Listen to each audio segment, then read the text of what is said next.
Urmiyanın altı olanda nə götürmüş oluruq? Marağa. Urmiyanın üstü olanda nə götürmüş oluruq? Təbriz. Deməli, alt Marağa, üst Təbriz. Başlayaq. Qaraqoyunlu hökmdarı Cahanşah tərəfindən göy məscid tikilmişdir. Bir qeyd edirik. Aha, bəli. Deməli, göy məscid harada tikildi? Təbrizdə. Təbriz harada yerləşirdi xəritədə? 2-dən 2. Bəli. Ay sağ ol, Təbriz. Sonra, ikinci hissə, Səfəvi dövlətinin müqəddəs şəhəri sayılırdı. Ərdəbil. Ərdəbil haradadır? 3-də. Deməli, xəttinə sayılacaq? Xəttinə sayılacaq? Ərdəbil. Ay sağ ol. Amma Urmiya gölünün üstünə sayılmış olacaq? Təbriz. Urmiya gölünün altına sayılmış olacaq? Marağa. İndi, Səfəv...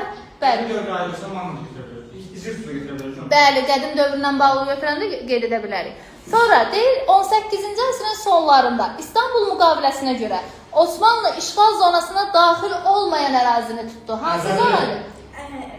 Ərdəbil. Bax, yadda saxlayın.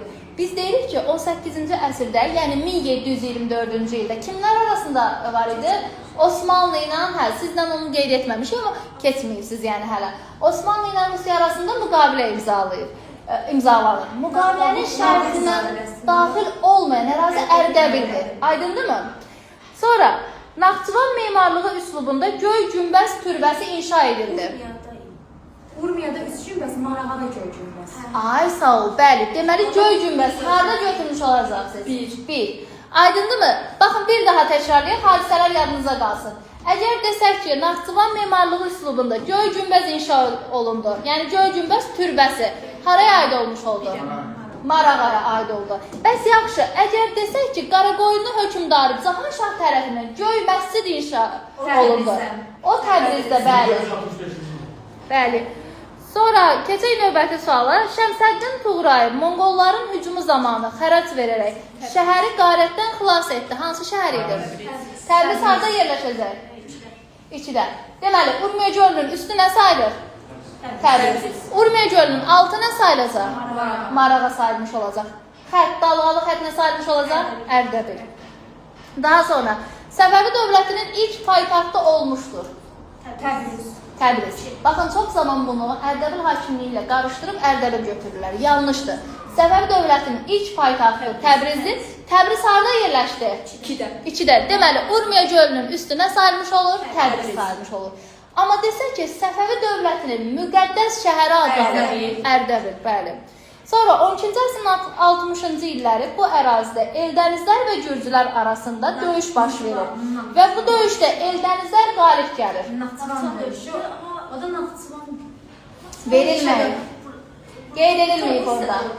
O hissədə olmalı, amma rəqəm olaraq verilməyib. Ona görə götürməyəcək. Naxçıvan döyüşünü yadınızda saxlayın. Ümumiyyətlə, Naxçıvanın adını başqa harada verir? Rüstəmin dövründə. Aha. Sonra biz qədim dövrdə də, İqtizmə quruluş dövründə də öyrənmişik ki, Orta Tunc dövründə Naxçıvan şəhərinin yaranması salınır. Yox, Orta Tunçdan götürülür. Bəs nə, şəhərlər hansı dövrdə salındı? Orta Tunc dövründə. Bəli. Bəli, doğrudur. Orada diqqətli ol ki, Oğlanqala məsələn, orada desək birinci Kültəpə əgər deyilirsə, Erkən Tuncda ibadət evidir. İkinci Kültəpə deyilsə, Orta Tunca aiddir. Sonra Əbubəkir və Xarizmşahlar arasında bu ərazidə döyüş baş verir. Və nəticədə Əbubəkir qalib gələrək qardaşı Özbəyi bura hakim təyin edir. Həvadan yoxdur, amma haraya hakim təyin edəcək? Haraya hakim təyin edir Özbəyi? Azərbaycana təyin edəcək, bəli.